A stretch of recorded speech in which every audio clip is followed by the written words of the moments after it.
Bon, il est 2h30. On arrive de chez Chicoutimi. Puis je commence un vlog. Ça fait longtemps. Je vais vous montrer ce qu'on a acheté chez Costco. On a acheté, dans le fond, on veut remplacer le lustre ici qui est au plafond. Puis on a acheté une lumière comme ça. C'est une lumière, un panneau ADL ultra mince. Ouais, on veut installer ça au plafond. Puis on a acheté du papier de toilette. Ensuite, on a acheté, ben ça on n'a pas pris ça au Costco, là. Un couvert de toilette. Lui qu'on a, il est comme magané un peu. Ben magané, pas vraiment magané, mais en tout cas, on peut le changer. On a acheté du café. On a acheté du Power Wash, comme ça. On a acheté 2 boîtes de Rice Krispies. On a acheté du pain. Deux pains. On a acheté du Gaviscon comme ça. Ça, c'est pour moi. J'ai souvent des brûlements d'estomac et des reflux. Fait que j'ai acheté du Gaviscon. Il était en spécial. J'ai acheté du mou. J'ai acheté ces pantalons-là. Des pantalons de jogging en petit coton. Puis j'ai acheté ce petit chandail-là. Ben ordinaire aussi. Blanc comme ça. Ensuite, on a acheté, j'ai des carottes comme ça. Le beurre, il était à 3 piastres au maxi. On a 3,57, c'est-à-dire. Fait qu'on est allé comme 3-4 fois pendant qu'on était là. Fait qu'on a pu en acheter une coupelle, là. Il était à 3,57. La limite était de 3 par client. Puis on a acheté de la saucisse à hot dog, la fleur comme ça aussi au Costco. Puis aussi, mon chum s'est acheté des boîtes, des nattes, comme ça, son poulet bien. Et ça n'était magané pas mal. Quand il va travailler, il met ça. Fait que, oui, j'ai acheté ça aussi, je vais vous montrer. On a arrêté dans une boutique à Bergeronne. C'est un lait de douche. C'est au lait d'anès aux fleurs de lavande. Ça sent bon, ça sent full bon. Fait que je vais aller ramasser ça. Ce qu'on a acheté, de faire tout arranger ça. Puis je vous parle plus tard. Bon, faut que je vous raconte quelque chose. Ça faisait comme... C'est une belle anecdote qui nous est arrivée dans le fond. Ça faisait comme 3-4 jours, même une semaine que je disais à mon chum. C'était un sac de secouriste, ça, dans le fond. Là. Il a suivi ses cours, puis il a reçu un sac dans le même. Ça faisait comme quasiment une semaine que je disais, il faudrait bien que tu sers ça, hein, il faudrait bien que tu le ramasses. Là, il m'avait dit, laisse-les là, il te nuit pas. Fait que là, je l'ai laissé là. Puis ça fait quoi? Ça fait un mois à peu près de ça? Hein? Ouais, fin mars, début avril. Le 1er avril? Ouais, à peu près. En tout cas.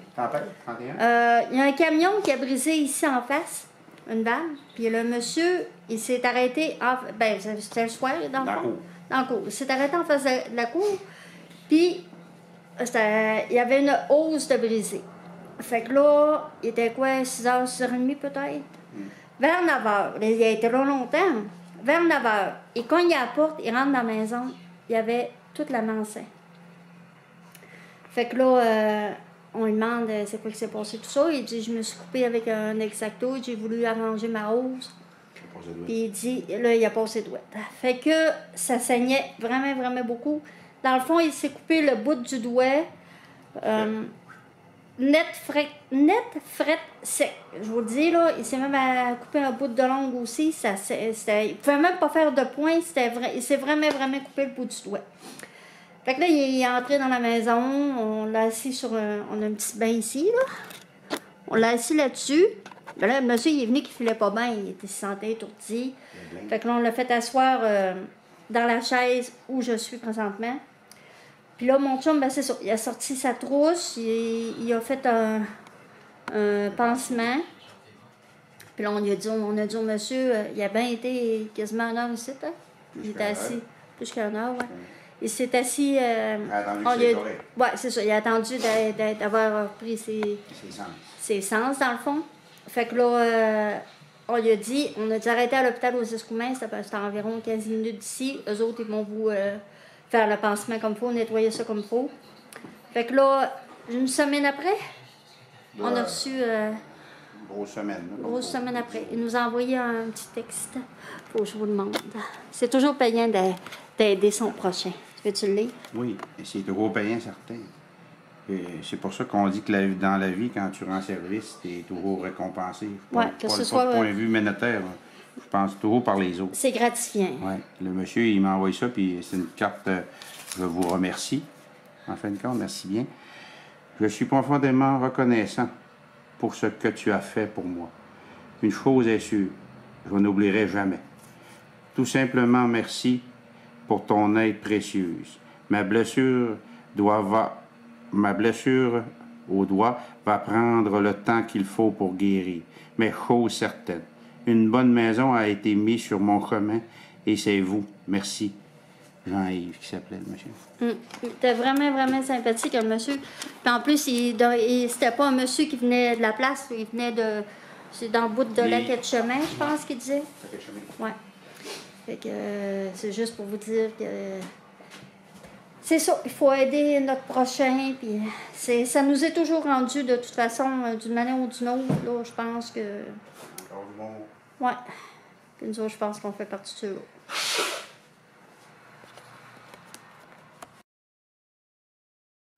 On capote!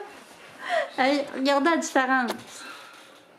C'est fou, là. En plus, là, quand on regardait la télé ou quelqu'un en face de nous autres, il fallait tout le temps se tasser. Comment tu trouves ça? Non. Et où, ta gauche? On s'habitue pas, hein? Ça fait drôle. Puis là, en haut, là, il y a genre 3... Je sais pas si vous pouvez voir. On peut mettre 3 couleurs. On a 3 choix. On a ce bleu-là, il y a comme un jaune, une sorte de jaune, là, puis il y a un autre blanc. Fait on va attendre qu'il fasse plus noir un peu pour savoir lequel qu'on va prendre, là, mais on a mis ça.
Bon, là, on est dimanche.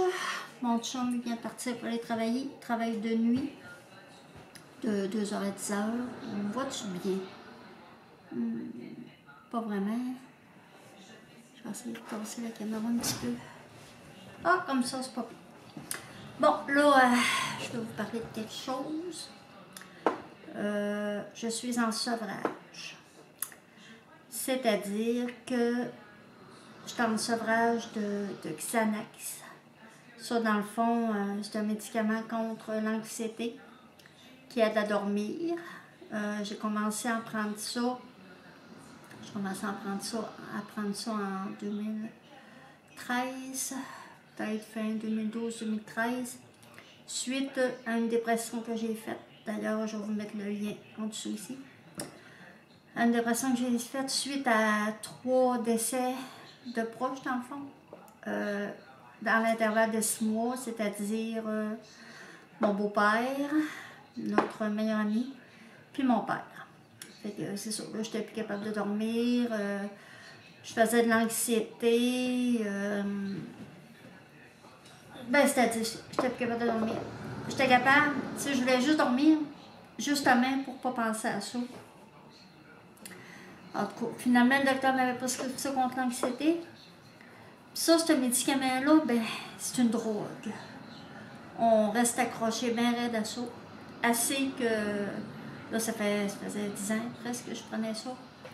Assez que quand j'oubliais de prendre cette pilule-là, je capotais. Tu sais, je me couchais, là. Mettons, tu sais, que j'oubliais de la prendre ou que ça arrivait, tu sais, que j'en avais plus, parce que des fois, ça arrivait. Je pouvais tourner en rond 10 fois dans la nuit. Je dormais pas. C'est pas dur, je dormais pas. Je shakeais de même. Le lendemain, je me levais, j'étais brûlée. Attendez un petit peu, je me suis fait un petit bobo. J'en ai ça. Le lendemain, j'étais brûlée raide. J'aurais pas, je vous dis, là, même j'en avais shaké. Fait que ça me prenait ça absolument.